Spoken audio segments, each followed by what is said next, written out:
I started my YouTube journey with just 5,000 naira mic. Yes, something like this. This small S set with wire like charging cable. If you bend down too much, it go start doing kerr.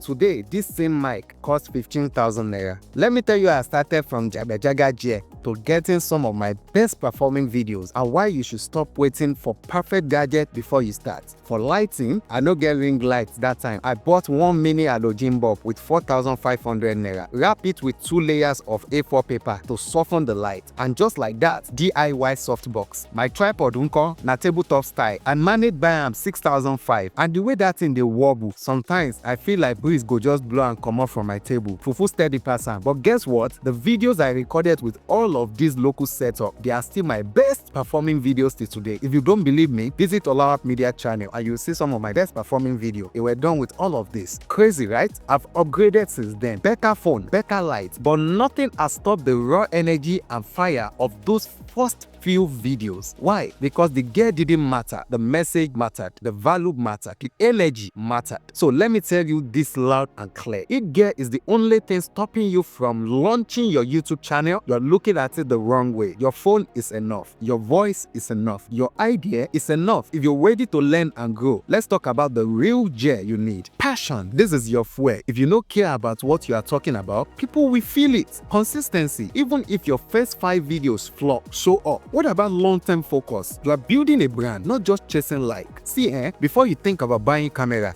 first buy sense to upgrade your skills. Learn how to edit your videos. Learn how to write better hooks and titles. Learn how to create thumbnails. Learn how to keep people watching. Guess how much those things cost? 0 naira. But they will take you further than 500,000 gadgets you never sabi use. Start with what you have. Polish it, improve it, then go into better gear later. Don't let shiny equipment distract you from the real goal, which is building your voice and audience. Look, everybody starts somewhere. Some people start with DSLR camera, others start with their iPhone 7 and a shoebox tripod, but the ones who grow, they are the ones who start with what they have and stay consistent till better things come. Sometimes the only thing standing between you and your breakthrough is that phone in your hand. So stop saying I will start when I buy ring lights or I need a MacBook first. Now lie now. Start now, build as you grow, and if you need help figuring out how to buy your next gear or what to buy, or you want someone to review your setup, your video, or even your channel, I've got you covered. Join my free WhatsApp mentorship group. We do weekly channel audits, answer gear questions, and help other people grow. We are not here for perfect, we are here for progress. Like this video if it gingered you, drop a comment with what gear you currently using. Let's motivate each other, and of course, subscribe if you don't want to miss the next episode. This is your sign to start where you are. Use what you have and become who you are meant to be. Catch you in the next one. Keep creating.